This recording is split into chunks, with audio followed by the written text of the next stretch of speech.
everybody, and welcome back to the 4-Star Podcast, recording on Overreaction Monday. We have traded Andrew for Tig. Tig is back. Andrew That's right. Yeah, I kidnapped him. Are we getting a player to be named later at some point? Yeah. Or do we have to send one? It's cash considerations. There we go. And it's kind of cheap. Anyway, I'm your host, Jordan DuPont, joined by Nick DiCola and Tig Mullen.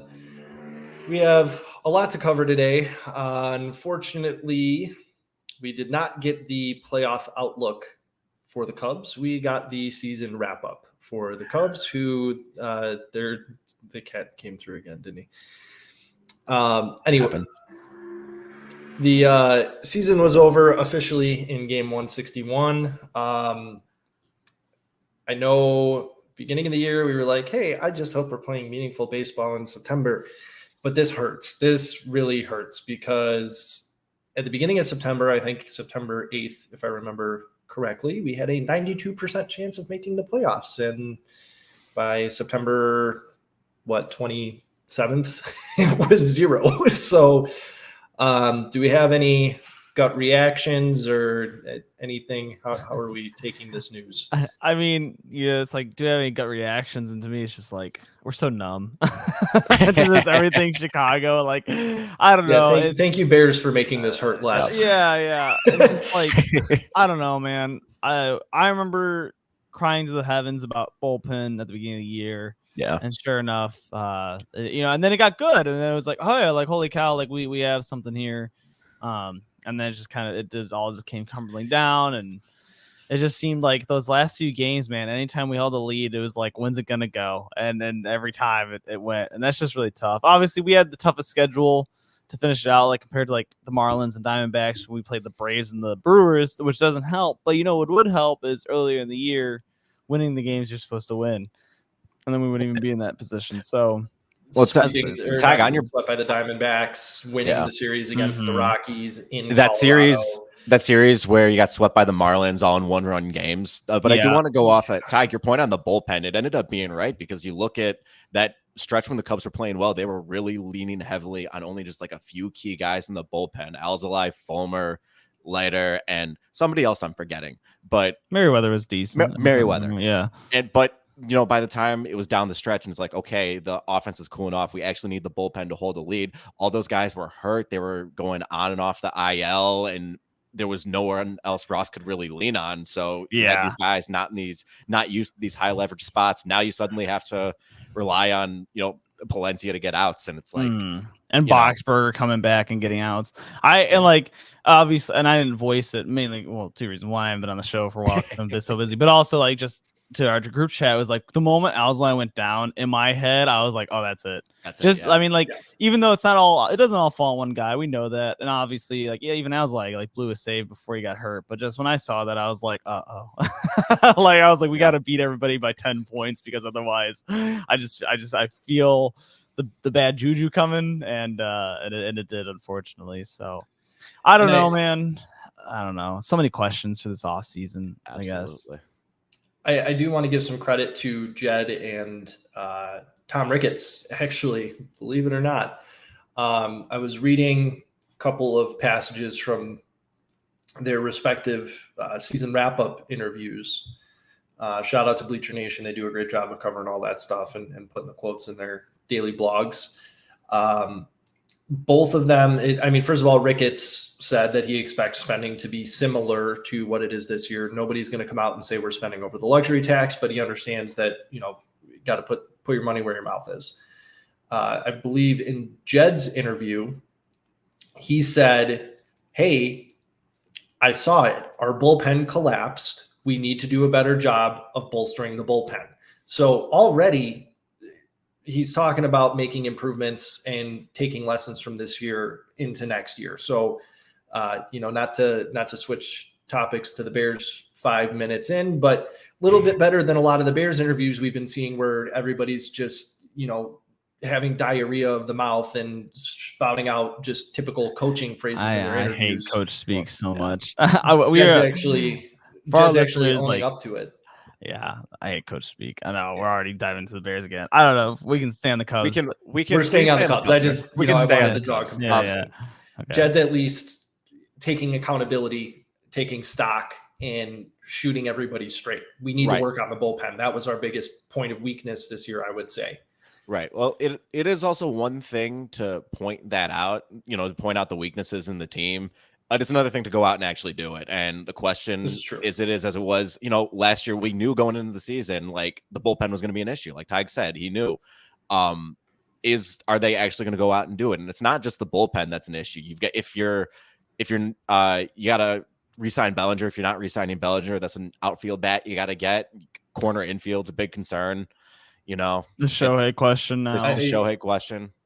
At least on the topic of Bellinger, since you brought it up. I don't think so. Obviously, re-sign Cody Bellinger. Yes, please, for the love of God and all that is holy, bring Cody Bellinger back and put him in a Cubs uniform for multiple years. Mm-hmm. I don't think we need him in the outfield. We've got PCA, and if he doesn't make the roster out of spring training, I will be absolutely shocked. So you've got PCA in center to start. You've got Talkman that can rotate in the outfield. You've got Seiya and Ian Happ locked up. You've got Alexander Canario, who you can use off of the bench. That's also an excellent outfielder. Put Cody at first. I think. Do we need to extend Jamer? We would need to re-sign Jamer, correct? Yeah. Re-sign Jamer. Re-sign Cody. You've got your corner infield locked up. Both with who's going on the third? Who's going on the third base market? Because Jamer wasn't Matt great. Chapman, but he hasn't been too hot down the stretch either. Yeah. So I don't know. I'd be fine. I don't think we need to spend big.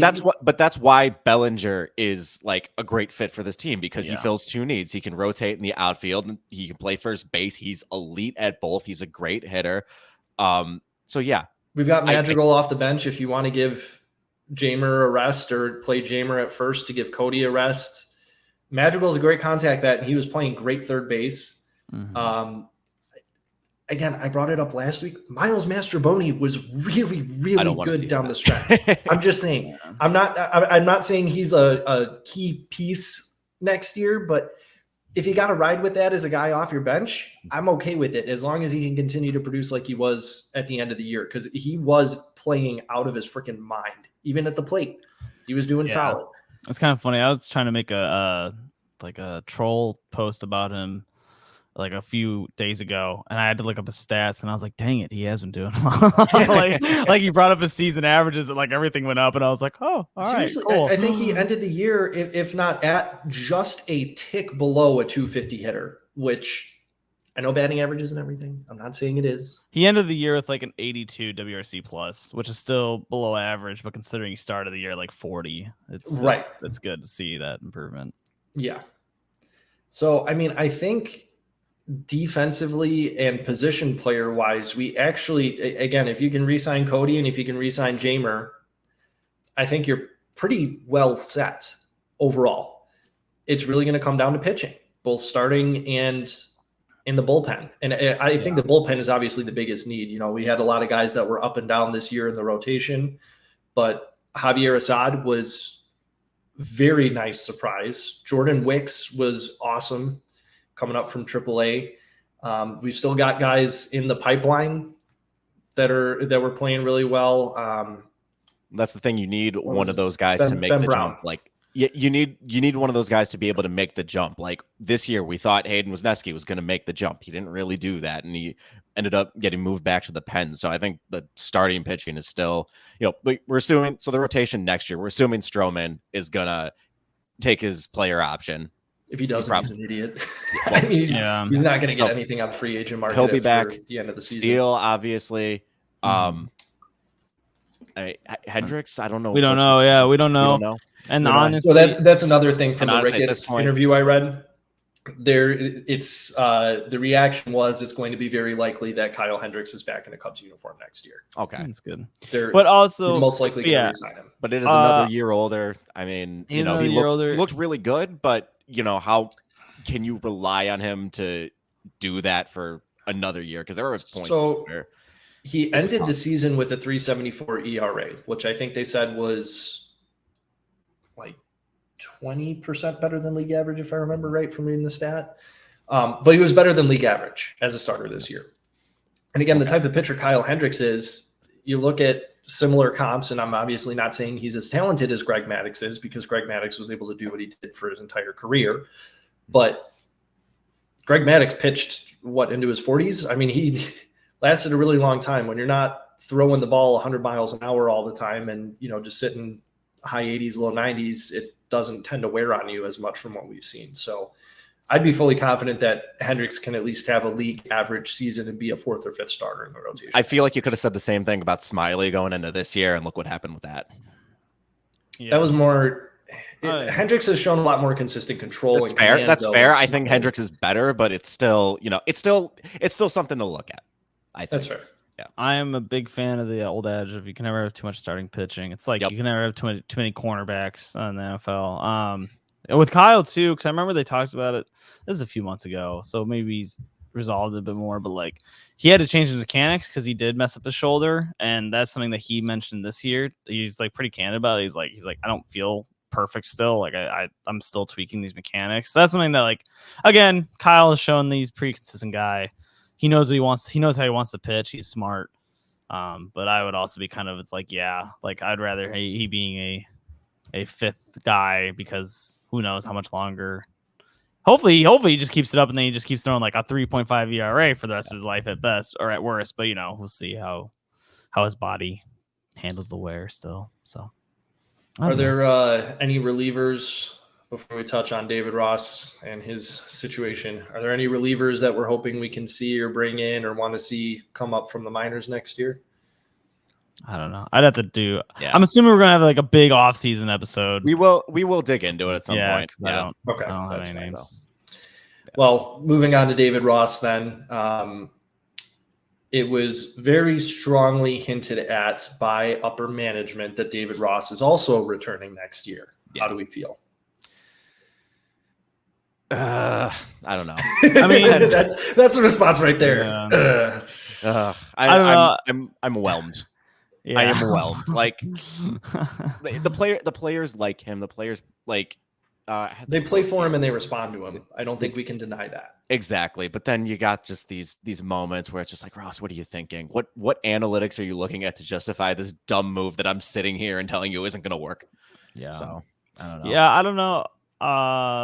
I got into like a little social media argument with the person that was like you're as dumb if you think that Ross is part of the problem. And I was like, are you kidding me? And he was like, he called me a casual for saying Ross is part of the problem. And I was like, I have my own podcast. Oh yeah, with my friends. Yeah, no, but I just like, I mean, even just in the year, like that whole thing with Atlanta, I think, where like PCA comes into pinch run, but then you take him out instead to play, like, so you don't let him play defense, and then obviously say I should have just caught that ball anyways, but like, and it happens, but it's like if you have PCA in center, maybe that ball gets caught because he's an aggressive center fielder that knows his range, and and I don't know. He has this weird obsession with like bunting, having guys bunt really weird spots.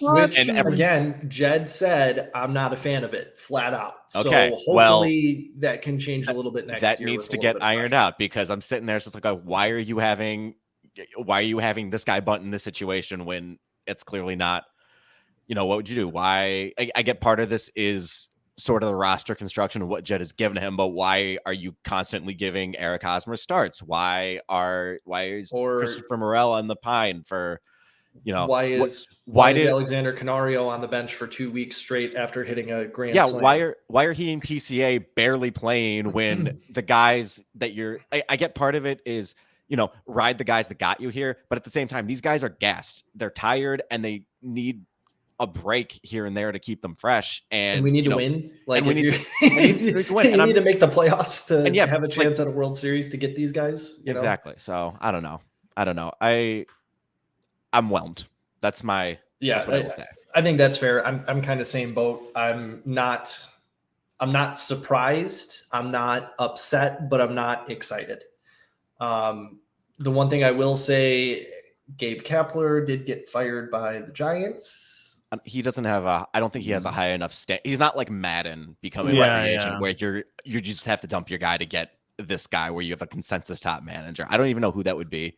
Yeah, this I point. wanted Kapler when we were looking for managers, and Right. obviously Kapler had that great year where like the Giants played above their expectation, way above their expectation. But even then, it's like watching the past 2 years, I was like, I'm kind of getting off the Kapler train too. I'm like, Mr. But- Sabermetrics getting off the Kapler chain. yeah, because even Kapler, I was kind of. To be fair, I don't really watch the Giants, but I don't know. It's again, like Nick said, it's not like a Madden hire where you're like, oh, you just got to get him. The only person, I mean, like even if like.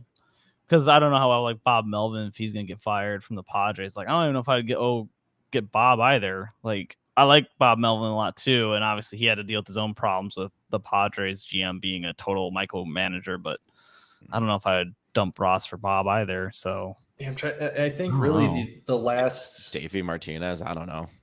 I don't even know if I'd do it for him, but yeah. I like him a lot as a manager. Actually, I might do it for Dave Martinez. Why can't I think of his name? There's Bruce Dodgers Bochy with manager. Dave Roberts. Dave Roberts. Yeah. I'd jump on Dave Roberts. Yeah, I would too, but he's never leaving. But the Dodgers. No, he's never leaving. Bruce Bochy Bruce Bochy obviously is not going to leave the Rangers. He just brought them to the playoffs, but he's another name. I think that's it though. Yeah. I mean, It's tough because then that's also the argument of like, do you get some like really older manager like almost in like the twilight years of their career, but it's like, well, they won the World Series with the team in 2010, and you're like, great, but you know we know how Tony La Russa went exactly for the White Sox. So it's like I think the only exception to the not wanting to go after an old guy, honestly, I'd still be okay going after Dusty Baker, but I think that'd be the only. Nah, chip and sail. I think. Do you want to save Justin Steele's arm? We have a lot of nice pitching prospects. I don't really want to introduce Dusty Baker. I think he's gotten over the. We've seen this movie before, Jordan. Yeah, but it's been 20 years. He has to have learned a few things since then, right? Yeah, Right. but I mean, also, and then we can move on. All these names we mentioned too are like all these older guys, and that's the thing too is like there has to be younger managers coming up that are going to be really good, and so it's like, yeah, maybe just kind of ride out the ship with Ross, and then you go find that Mike McDaniel of the baseball world where it's like, oh, like here's a guy that gets it, and just because he doesn't have the experience, like, no, man, like you're missing something if you don't hire this guy. So, Tig, this is a Chicago franchise. We wouldn't That's even true. interview the next Mike McDaniel. That's true. You're also correct. That's very. You know Very who I spot think? You know who I think might be interesting to keep an eye on if you ever decided to get into managing?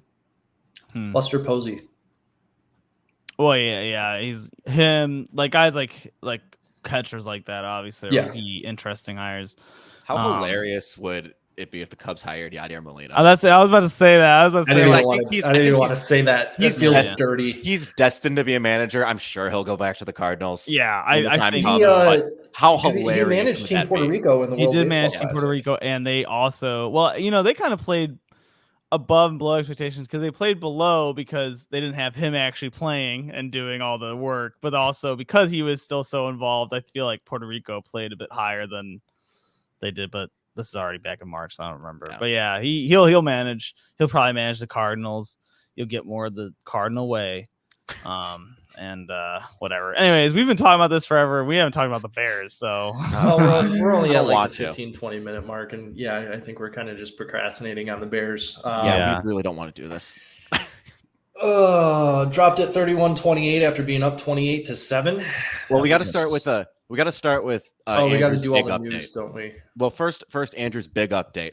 The press box food got a much needed upgrade. For breakfast, he had a large cinnamon roll with bacon bits, and he said it was fire. That sounds incredible. Yeah. I'm not gonna lie. Yeah. So Andrew can't be with us today, but he covered the game in the press box. Actually, I got to talk to some players, got some really good insight. He left us all his notes, so I'll be sprinkling that in as we discuss the monstrosity that was the loss to the Broncos. Well, let's do some stuff that happened during the week before the game. We'll just go in chronological order here because all of it's a joke. Yep. Insert bad word before joke of your choosing. I caught myself, but so for starters, the biggest joke of them all. 3 weeks into the season, Matt Eberflus held a leadership team meeting, meaning the Players Leadership Council for the Chicago Bears, and they had a nice conversation about effort and determination And he left the meeting saying he liked the look he saw in everyone's eyes. I'm sensing a lot of collaboration between there. That's another word from an old Bears coach that 3 weeks into the season. I'm not even going to say it. We'll just leave that in the ether and let you guys make your own conclusions from that. Chase Claypool made the news again. He got interviewed and said he didn't think he was being used right or optimally, and got benched this week. Oh no, he was supposedly given a choice to stay home, but then the Bears came out and clarified that it actually wasn't a choice, that they had asked him to stay home. And then Matt Eberflus was like, yeah, but we expect him to come back to Dallas all Monday, which is today. And then today is like, no, we told him to stay home the entire week. So now they're like, so yeah, Chase Claypool is on the trade block. And I think this is a good point. I'm just going to read verbatim what Andrew had wrote for Claypool. Claypool is a prima donna who plays like dog shit on the football field, despite having all the talent in the world. I'm convinced that nobody in the building likes the dude, and it's easy to see why. I called it at the time, but the decision to trade Claypool has been a complete disaster and one of the worst trades in franchise history. Whether he eventually gets traded or outright cut, I'm glad his time in Chicago is coming to a close. Strong words from our very own Andrew Freeman. I do tend to agree with him. I'm happy it's done. I understood the trade at the time when Ryan Poles made it. It looked worse. It looked worse in hindsight because it ended up being the 32nd overall pick. But like, there wasn't really a path. We didn't think we were getting the number 1 overall pick to be able to trade for DJ Moore. At that point, the free agent wide receivers, we had nobody to throw to. I understand why he made the move, and I understand why he even overpaid a little bit to do it. But yeah, it's just been an absolute disaster. I don't know if I'd go so far as to say it's one of the worst trades in franchise history. Admittedly, I cannot think of another one off the top of my head. The only thing, Greg Olsen going was tough because Mike Martz didn't know how to use a tight end that can catch like Greg Olsen. I know. The only reason why I wouldn't put, I mean, it's a really bad trade in franchise history for sure. I just think like at least it's not like our Herschel Walker trade. Exactly. You know, like this wasn't a team that was like trying to find that missing piece and gave up everything for a bad player. This is a team that's like, oh man, I mean, I don't know, we got 2 second-round picks. Like it's not like it's not like the Russell Wilson trade for the Broncos. It's not exactly. like the Deshaun Watson trade where, you know, Deshaun has not played nearly as well for the Browns as they would have hoped, and they gave up all that capital and it just left them. Like, we gave up a 2nd-round pick, like the 32nd overall pick, essentially a late first. That's not the difference in whether or not this team can be improved or not. So like it is a disaster of a trade, but I wouldn't say one of the worst in franchise history. Yeah. Tevin Jenkins, the news came out today. He got I don't think he's been reinstated yet, but he has come off of IR and is eligible. He is practicing? Okay. Yeah, he participated in full today. Awesome. I didn't see that. So we have offensive line help coming, hopefully, for this weekend. All right. Do we talk about this? Offensive line help. Do we talk about this disaster of a game now? I guess we have I don't want to. I can't even use the excuse of I did have to work during the game. However, I decided that since we have a Chicago sports podcast, I should probably find a way to watch the games, and I'm paying the $15 a month for NFL Plus so that I can rewatch games after. And so I did sit this morning and I didn't do that. My Nana's turning 90 this month, and we had a party for her during the game, so I was like passively watching the game as we were doing that. Happy birthday, Nana! I love you, and thank you for sparing me from having to watch this piece of crap team. Do we talk about the good, or let's talk about the good first, and we can end on a bad note, I guess. Yep. We'll do the opposite of what you're supposed to do psychologically. Oh, I always do that. When they're like good news or bad news first, I'm like, good news. I want to hurt. Like, what's wrong with you? Give me pain. Yeah. So some of the bright spots, Cole Kmet had an awesome day. 2 touchdowns, I believe. Yep. Khalil Herbert also had an amazing day. Was running the ball really well. I can't remember exactly when it happened, but he had that one play where he carried the pile for like 7 yards. So that was awesome. Great effort play. He also went off. I think he had well over 100 yards on the ground. Justin Fields, looked like an actual quarterback. I only saw one scramble. By far the best game he's had as an NFL quarterback. He was incredible. He finally threw for over 300 yards, 4 touchdowns. When we got excited about Justin Fields when we drafted him, this is the Justin Fields that we wanted. And I get it. It's the Broncos defense. It's a terrible defense, but he still had 15 straight completions. Still looked great. He was throwing with anticipation. He completed his first 16 passes, I think it was. The first incompletion was the Hail Mary at the end of the second half. He had a perfect pass rating at halftime. Count.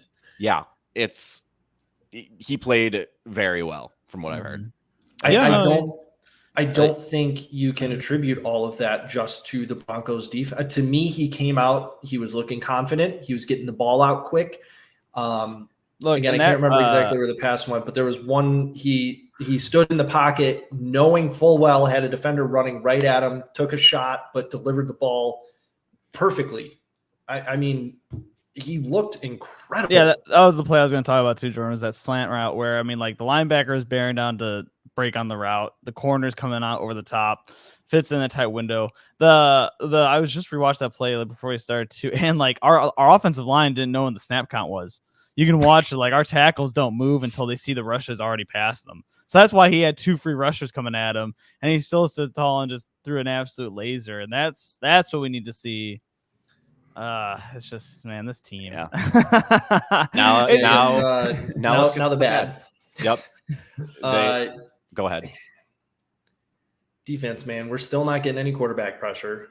Yannick Ngakoue is like the only person that even can get in the quarterback's face, it seems like. This defense blew a 28-7 lead in the third quarter.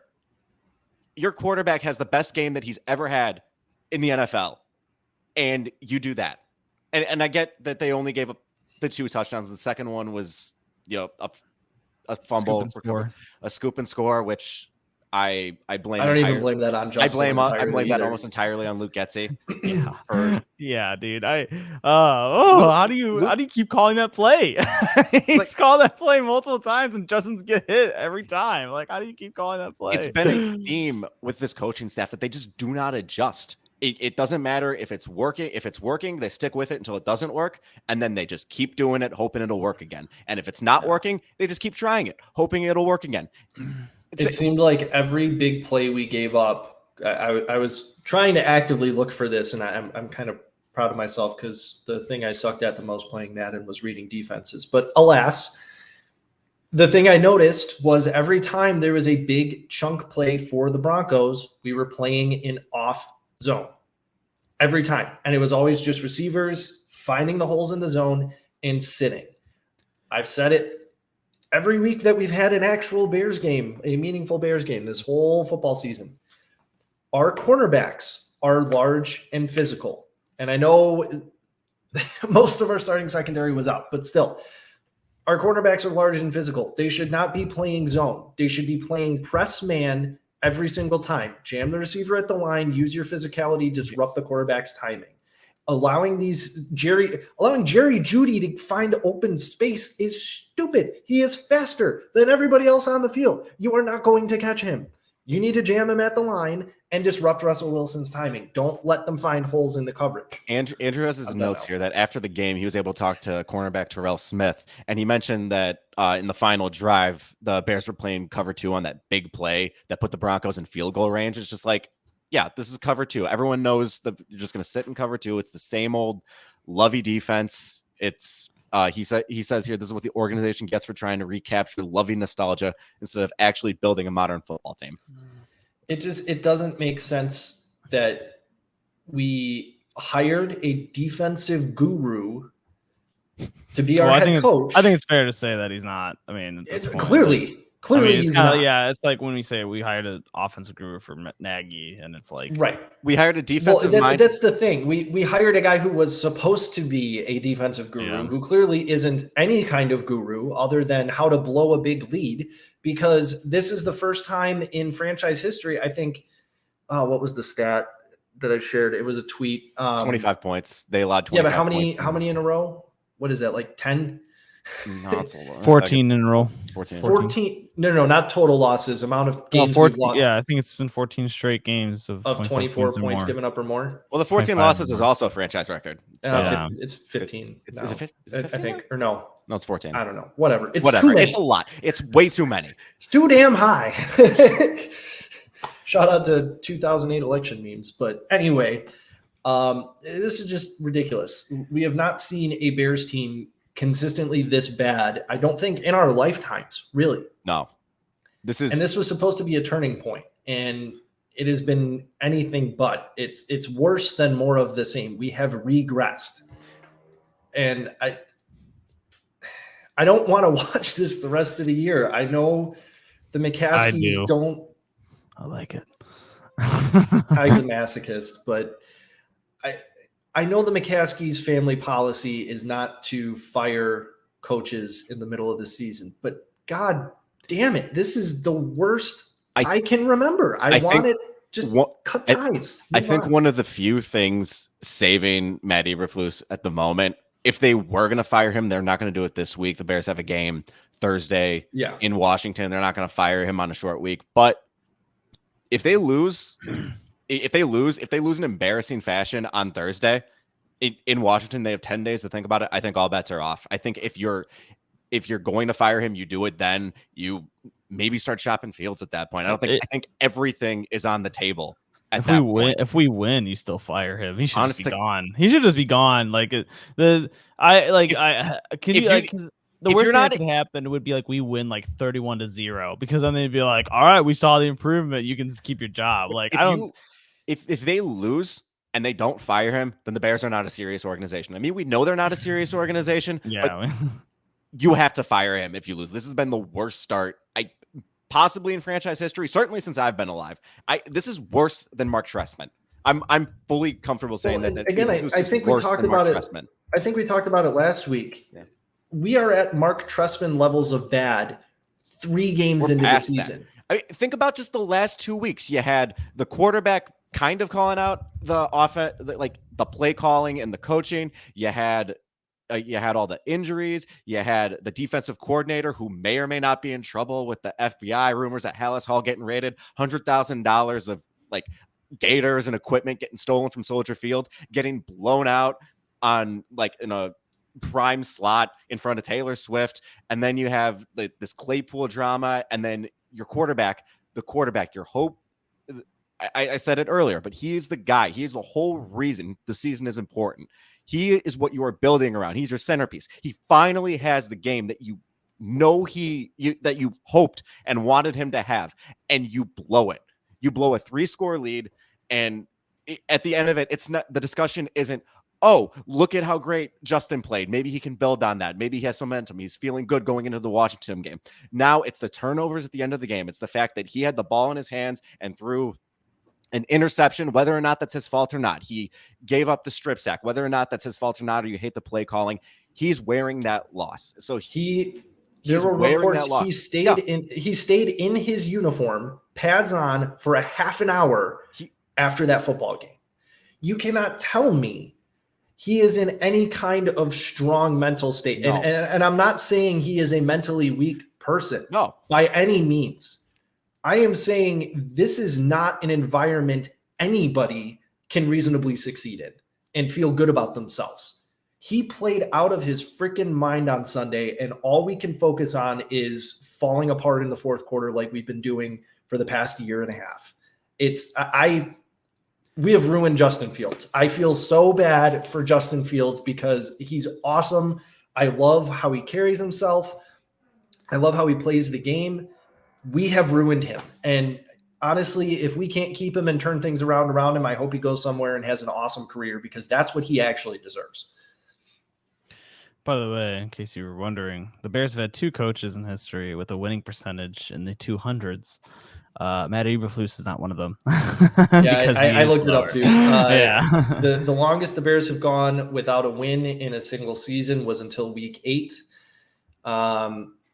In 1969 under Jim Dooley, and in 1997 under everyone's favorite Bears commentator, Dave Wannstedt. So got a little ways to go before we Yeah, but Eberflus further says. record-setting Yeah, but goals. Eberflus says for an overall winning percentage, you got John Fox at 291, Abe Gibron at 268, and then good old Matty E is at 176 right now. So that's a pretty good win percentage, if you ask me. For some comparison from the recent coaches, Lovey was a 563, Mark Trestman was 406, and Nagy was 523. But we all know that's elevated. Most of that was 2018. Yeah, Fangio's defense. Yeah. So.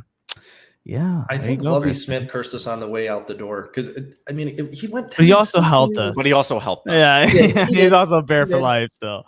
I got nothing bad to say about Lovey. It's just I love him. Fire him after going 10-6. Like that's when this downward spiral started, and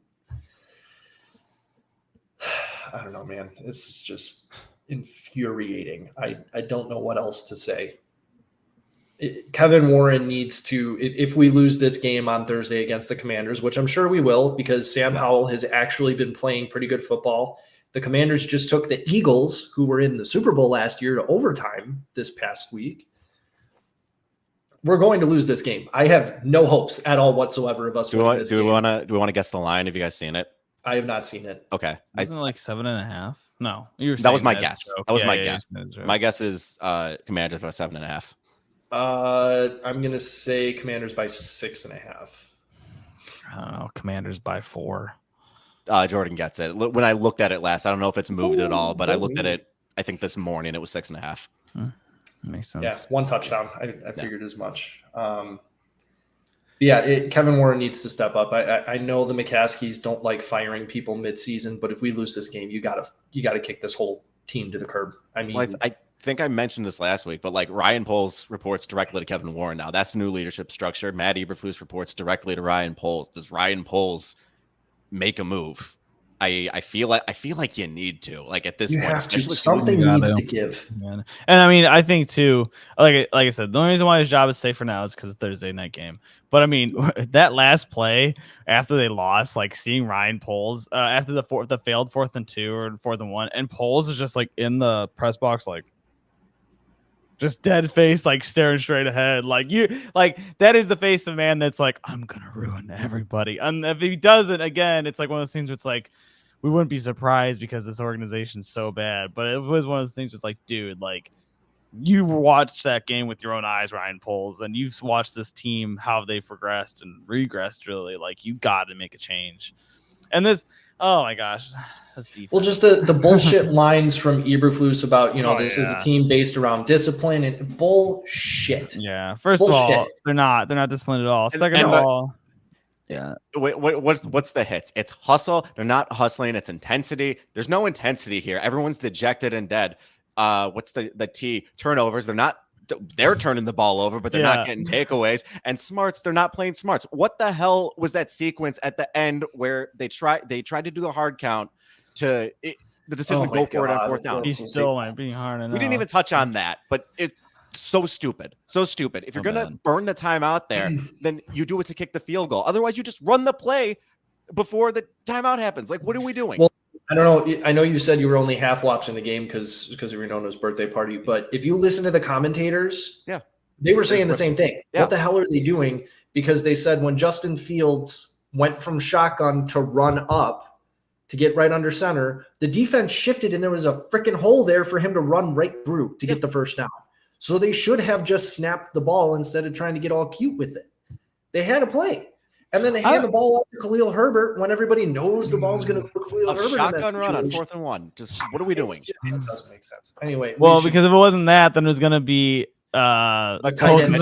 Yeah. Which is the most what the hell obvious thing ever. Like, even though we got that one or like in the game, I was like, come on, dude. How do you see that, how bad that play failed like week 1 or whatever, and then be like, do it again. And like, it's so obvious. Like, do you guys remember when Matt Nagy, anytime Cordell Patterson lined up in the backfield, there was a handoff to Cordell Patterson? I'm sitting there, I'm like, they're going to hand it off to him because he only put him there whenever he was getting the ball. So it's like, despite the fact that he was like a great screen receiving back and could just would just run through guys for 25 yards. Yeah. And look, so good. So funny. Remove all of that from the equation, going back to the tight end sneak plays here. Your quarterback is 6'3" and 225 pounds and is the most athletic person on the field. Give him the ball. Just give him the ball. Yeah. He can do it. You don't need to give it to your tight end. If anything, give it to your 6'3", 225 quarterback and have your however 6'5", 255 pound tight end push him. Do what the Eagles do. I mean, come on. I'm so done. I can't anymore. This team is going to drive me literally insane. Justin just needs to watch like Brady tape. Brady was the master of the QB sneak, and he was the master of doing it while staying healthy. Like, I think part of it is because they're kind of scared he's gonna get hurt because he does do weird stuff on the sneaks where it's like, what are you doing, Justin? Just like, I don't know, man. I think Brady's overrated for some, like in some areas, but like QB sneaks, he is not. He was the master of it. He knew exactly how to always get that yard and stay and like be completely fine. So watch the tape, call him up. I don't know, do something, man, because this is just insane. Stop doing direct snaps to Cole Kmet on short yardage situations. It doesn't make sense. It doesn't make sense. Next week, they're going to do like a jet sweep with like Khalil handing the ball off to Velus Jones. It's going to be like fumbled on the exchange. I'm just going to call that now. I don't know. I feel like I hate this team. I hate this team. I hate it. I'd rather watch them do Wildcat sometimes. I'd be like, why not? You know, if you're going to be stupid, at least go full stupid. Let's just not win another game until like week 10 or it is whenever we play Carolina and they haven't won another game, so we can have just the ultimate tank bowl on Thursday night. That's all I want. Matter because either way we get the number 1 overall pick. That's all I want out of this. I'm so tired. Also, once again, ladies, Nick and I are both single, and if we're willing to watch a football team every single Sunday that makes us this crazy, we're never going to leave you. So I'm sorry, Bree. Bears I'm sorry. I watch the Bears every week. They really tested me. But you know you're not going to stop. It's like watching a slow motion car crash. You can't look away. I'm in an abusive relationship with my football team. Oh God. I think baseball team. You know, I think my wife also gets it so much too because she's watched her dad religiously watch the Chargers and Padres, so like she gets it. You know, like they have their own torture, and it's like I'll call her and she'll be like, "What are you up to?" I'm like, "Oh, I'm watching the Bears. They're losing," and she's like, "Okay." Hey, at least in the Bears' defense, our team mascot has not become a verb, so we got that going for us. Nobody says Bear's gonna bear. Everybody says Charger's gonna Charger. So it can't be that bad, can it? It's gonna. At least we have a Super Bowl win. Woo! From 12 years before any of us were born. Well, 12 for me, 11 for you. 40 years ago. We're coming up on 40 years. Yeah. Yes. All right.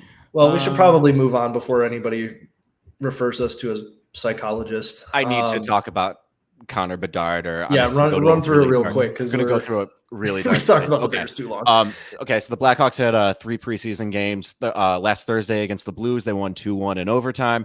That's the one I was able to watch. I was not able to watch the other 2. The one on Saturday was not televised. It was in Minnesota. But Connor Bedard didn't play that day. The only major prospect that I saw in the lineup was Korchinski. So nothing really of note there. And then on Sunday, yesterday against the Red Wings, they lost 6-1, but it doesn't matter. It's preseason. The one clip I did see was that Connor Bedard had a really nice deke. He just completely undressed a Red Wings defender and got a shot on goal. I mean, he didn't score on it, but it was beautiful. But Thursday against the Blues, I thought Bedard looked really good. He was 7-10 on face-offs, I think, partway through the third quarter. I don't know what he finished at. I tried to look it up. I couldn't find the stats. But third period, thank you. In the third. Did I you don't play quarters in hockey? This is the problem with switching in between sports. The guy that doesn't even care about hockey at all. I told y'all I'm gonna be I'm not gonna watch preseason because I don't care. But once the season starts, I'm not missing a game. All right, I'm gonna be the biggest hockey fan you ever seen. All right. Anyway, so Connor Bedard, partway through the third period, was 7 for 10 on faceoff. So if you were at all worried about his ability to be a center at the NHL level, he's got the faceoff down, which is really nice. He did not score, but he had 2 assists. The first assist, he had a shot and went for a rebound. Kershev buried it. And then he assisted on a really nice pass to Anthony Siu for the game-winning goal in overtime. So he looked really good. I thought Lucas Reichel looked really good. He's looking great at center. That line looked really good. Jordan's favorite player, Marcel, the big 6'4". I forgot where he was from. Was he from Czechoslovakia or He's Czech Czech- Republic. wherever he's from. Czechoslovakia doesn't exist anymore. It's Yep. the Czech Republic. But he looked good. He didn't see his name called a lot. He didn't get on the score sheet or anything, but he got some time on the penalty kill. He played pretty solid. Unsung hero of the night was Blackhawks fan favorite Corey Perry, who like 3 shifts into his Blackhawks career got into a little bit of a fight with one of the Blues players who laid a pretty big hit on one of the prospects. I don't remember who the prospect was, but Corey Perry got in his face and like dragged him down, and he got a penalty for it. But the United Center gave Corey Perry a standing ovation, which I did not think would ever happen. But look, he's our scumbag now, so that's great. You hate it when they're not on your team. You love it when they are. Yeah, exactly. That's all I really have from it. Overall, it's the preseason. You don't want to put too much stock into it because you got a lot of AHLers in there with some NHL talent. But overall, I really like what I saw out of Bedard, and that's really what matters. And the week starts late October. No, a week from tomorrow. Oh. 10-10, I think, right? Yeah. Yep. Okay. Week from tomorrow. Cool. Not a very long preseason, huh? No, because I'm learning. they play a lot of games. Because they're gonna break their 82 bodies game if they season. do. Yeah, that is crazy. Yeah. Yeah. I mean, it's like football on ice, but the same schedule as a basketball season. It's insane. But anyway, should we move on to complete 180s? We are actually going to do 4 stars this week. I promise. Yeah, we'll get it. We've been depressed. There's not been a lot to choose. There haven't been lately. 4 stars worth it. Yeah, and honestly, it was only because like Nick was like, "We're doing it again." That like I even wrote one because I didn't want to keep. I was hoping that it was just gonna die on its own, like, just because of how bad like we've all looked the past few weeks. But we have hockey starting up. We got basketball and we got football that are all going to be happening at the same time. So should be a little easier. We only got to double up in one sport now instead of quadrupling up in one sport. So yeah. Well, on to the 180s. With Andrew not here, I guess I'm batting lead off here. I'm going to be honest. I wasn't able to come up with anything just because the Bears being terrible has occupied too much of my brain space. And I've been working a lot more lately, which is a good thing. But so I'm going to admit as a 26-year-old male, I have finally come around and started watching anime consistently for the first time in my life. Wow, that is not where I thought that was leading. Oh my god, Jordan! Earlier, you made a pitch to the ladies with your loyalty, and that just went out the window. So yeah, for those of you that don't know, Netflix has tried doing live action adaptations of different anime. Now, I guess I didn't see it, and I haven't seen the anime, but the first one was Cowboy Bebop, I guess. Version of One Piece. The only anime I've watched is Naruto because I read the manga. That's it. Yeah, so I'm not your guy. Anywhere near that. But anyway, so they came out with a live action version of One Piece, and I was like, okay, well, I should probably watch the anime to get some background data. And I do the English dub. I am not doing Japanese with English subtitles. That's lame. See, the English dub for One Piece is pretty good, but ladies, is this the man? He's taking shortcuts. Yeah. If he's taking shortcuts with his anime, he's taking shortcuts with you. I gotta say, first of all, the live action adaptation was pretty good, pretty faithful to the original. And I am liking it so far. I did not realize when I picked One Piece to venture into that world that there are damn near 520-minute long episodes. So I'm going to be occupied for a while, but it's pretty good. If and when I ever finish it, I will probably watch another big name one. Like, I guess Full Metal Alchemist is really good. I might try Cowboy Bebop because I've heard that's okay. I'm not going to watch Naruto. That I don't want to do the whole fighting back and forth, like them staring at each other. I don't know. Screaming. I don't know how people can watch the show. Because I watched I watched before Shippuden, because then Shippuden is the second half of the story, which first of all, the manga got dragged on way too long. I'm gonna get nerd out. It would drag out way too long. Like it's like it went from like the first half was like 25 volumes, and then the second half was like 50 on top of that, and it dragged out way too long. And then the show adds filler episodes that weren't even in the manga, where it's just more bored. Like, oh god, it's so bad. I can't stand it. But whatever. I watched it when it was like originally airing on Cartoon Network. Yeah, when I was a kid. Yeah, both were. And Yeah, I remember loving it, and I'll go back and watch it from time to time, and I don't know how it held my attention. Like I'll go back and watch it. Like there's so many like flashbacks and just like people repeating things that are happening. It's just like, okay, skip. Because it's so cool in our imagination. Let us I run know, with right? it when we were kids. But yeah, I think so. You go back to it as an adult and you're like, oh my god, hurry up. That's why One Piece is actually pretty good, and the English dubbing is actually pretty good too. I'm realizing now as I'm older that the reason some lines are choppy is because they have to fit everything that they're trying to say into a time space that's been allotted for somebody to say something in Japanese. Mm-hmm. So like I give them a little bit of credit for that, but for the most part, like it's not weird, if that makes sense. Like it feels mostly natural. So I'd recommend it if you haven't watched any anime and are looking for one to get into. One Piece is a good place to start, other than the fact that it's 500 episodes. Oh, another recommendation for those of you looking, and it's been said a million times by people on like the internet, Death Note, because it's only one season. That's another. I can second Death Note. Yeah, you can get through. Yeah, you can get through like 17, 20 episodes, whatever it is, and then you're done. So that's a good one. I watched that in high school. That's a good one. Yeah. All right. Well, Tig, what do you have for us today?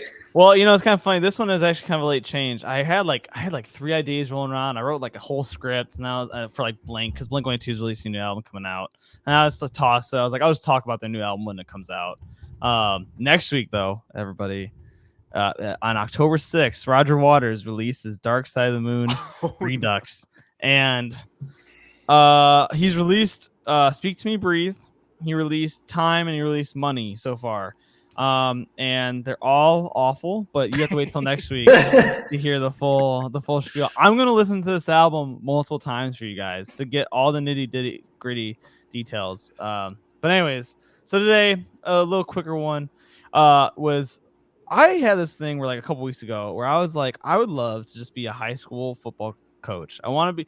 First of all, here's the thing. I don't want to actually coach the kids. I want to just be a coordinator and just be like, do the play and just tell the coaches to like teach them how to do it. Like, I don't want to like teach them like technique. I just want to be like, I drew up this in my basement while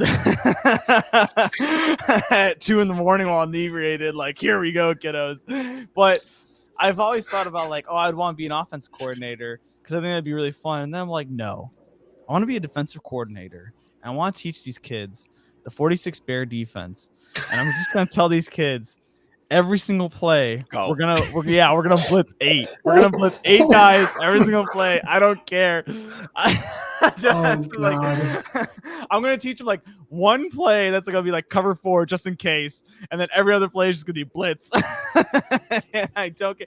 And then you talk about Tampa 2 not working anymore. The 46 defense definitely does not work anymore. Here's the thing, though. Right? The one thing that's saving grace is that with high school level, anything's possible. Like, especially for like a high school quarterback. Like, yeah, there are going to be a couple of quarterbacks that are going to be better, but depending on the level that you play at, if you just send 8 kids, you think this high school quarterback's going to know what to do with the ball? He's going to be like, get rid of the ball, throw it. Like, as long as you just wrap up, kiddos, we'll be good. We're going to beat them up. And that's just, I am willing to live and die by the blitz. I hope that I get a chance to teach, to coach like some high school ball. Just a defensive coordinator. I don't want to work my way up through the ranks. I want to get hired as a defensive coordinator with no experience.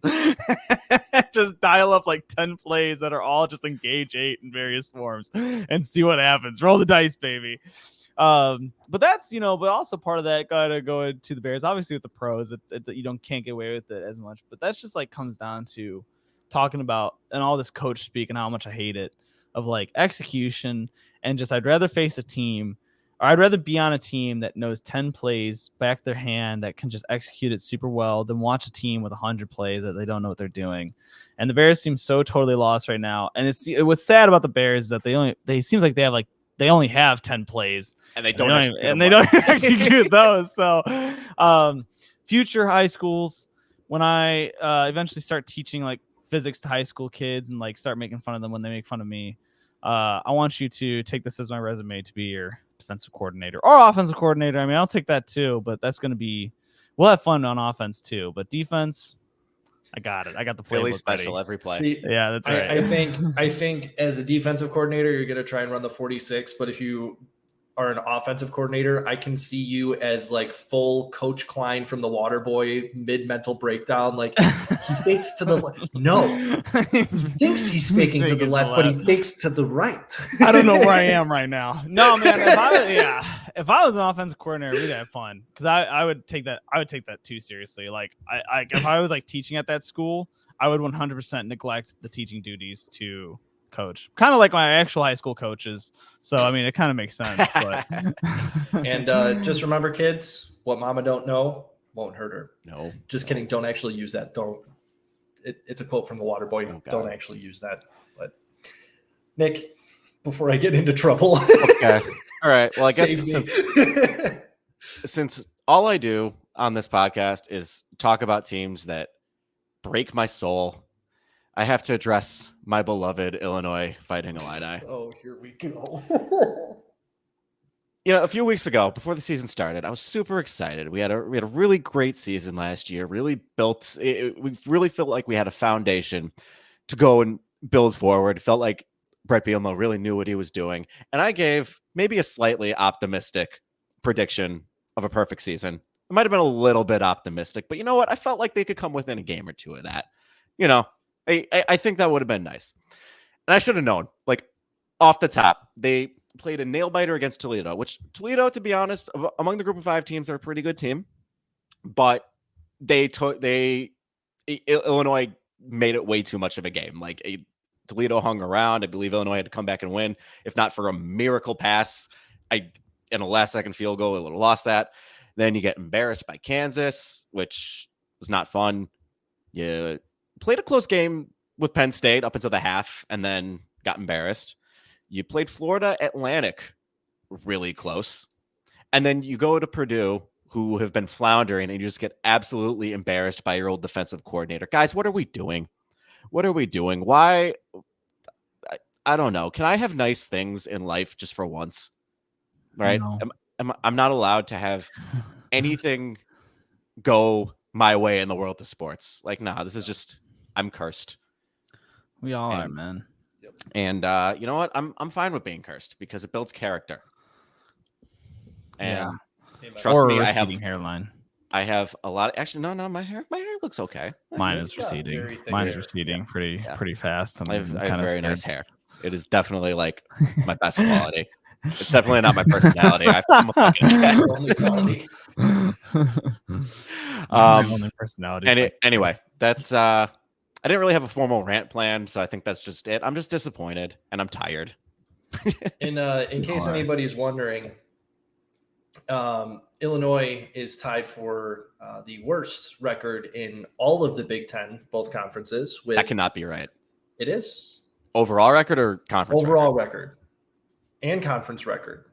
Well, conference record I get because they're 0-2, but so Illinois, Nebraska, Indiana, and Michigan State are all 0-2 in conference and 2-3 overall. So has Northwestern won 2 games? That's what it says, and they're 1-2 in conference. Nick's like, you guys are worse than Northwestern. No, we're tied with Northwestern. No, you're not. Because because they have is 1-2 because they beat Minnesota. Because they beat Minnesota. Yep. So you're worse than Northwestern right now. I was telling an officer one day how because he's like, I don't know, he's from like both like Georgia and Ohio, and I was telling him I'm a Notre Dame fan. And he's like, really? Like, not Northwestern? And I was like, no. No, not Northwestern, sir. I would like to say my college football team. You picked them last week. This doesn't count. Is 3-1 overall and 1-0 in conference. No, you picked them last week. This doesn't count. My team, the Wisconsin Badgers. So my team, my Wisconsin Badgers. I can't wait till like next year, and he's like, "My Michigan Wolverines are 5-0 to start the year." You know, you're like, "Oh, good one, dude." No, I will. Diehard fan since September of 2023. I will not bandwagon. I am sticking with Wisconsin through. It would be kind of funny if, like 5 years down the line, like Jordan is like the biggest like fanatical Wisconsin fan, like bigger than we Look, are, like Notre Dame and Illinois fans. growing up as a Cubs fan, I hate bandwagoners. I hate them. So I'm not going to be a bandwagoner. I picked Wisconsin. I will stick with Wisconsin until I die. I am not going to say I'm going to be Mr. like tattoo the W, or I think it's Bucky the Badger. I could be wrong, but the Badger. The Badger's a tramp stamp. Yeah, I'm not doing that. But I will claim Wisconsin, and I will own that I have claimed Wisconsin from here on out. It's on the internet. It's never going away. I'm not going to abandon them. Fair enough. Fair enough. And rant. On Wisconsin. On Wisconsin. Wow, that was a hell of an episode there. Yeah. Well, with that being said, rant about Roger Waters for 10 minutes. I'm so excited. Tune back in next week for Yeah, I'm excited about that one too. I was so mad that it didn't release like a couple days ago because I was kind of scrambling, and I was like, man, if only he really, because I already got it. I already got like half of it worked out. It's all. We'll extend Tig's 180 so that he can. Oh, you're gonna have to. Yeah, no, I'm gonna go. Tig, you can have my time slot. Yeah, you can have mine. I won't do one next week. The entire complete 180 section is actually just Tig ranting about Roger Waters. Oh man! All right, before this gets any more out of hand, I'm wrapping the show up. Thank you guys so much for watching. If you, for some reason, found this entertaining and were laughing along with us, be sure to like, comment, share, subscribe. Follow us on your favorite podcasting platform. Once again, I am Jordan DuPont, joined by Nick DeCola and Tig Mullen. Andrew Freeman took the evening off. You can find the show on Twitter at 4starpodchi. Check out our website, 4starpodchi.com. You can find Nick on Twitter at NDeCola21, Tig at TM Mullen 007. And I am still going to pitch Andrew, even though he's not here, because he does have some other awesome projects that he's always working on. He writes for the Bear Report at 247sports.com. He does his Tracking the Trenches report for them, if I remember correctly, where he tracks offensive line play, does a great job with that. Definitely something cool to check out. And he also does the Picks for Polls podcast. Once again, thanks for tuning in. We'll be back here again next week. I'm sure ranting much more than raving, but we'll be back. Yep. Enjoy the rest of your week and have a good night.